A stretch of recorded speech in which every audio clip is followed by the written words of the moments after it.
I think it depends on who you talk to in terms of what the misconceptions about advertising are. I think the biggest misconceptions are that, particularly in the digital space, that people know when they're interacting with advertising and when they're not. And the reality is that most people don't.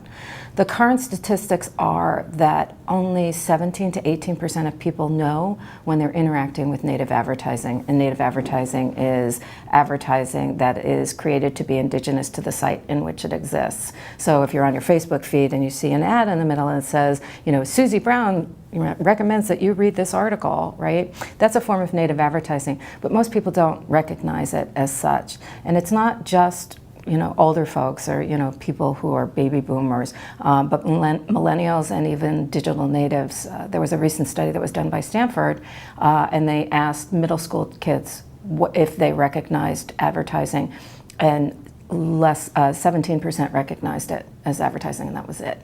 And so these are the kids who live in the digital space all the time, and they can't tell when they're interacting with advertising.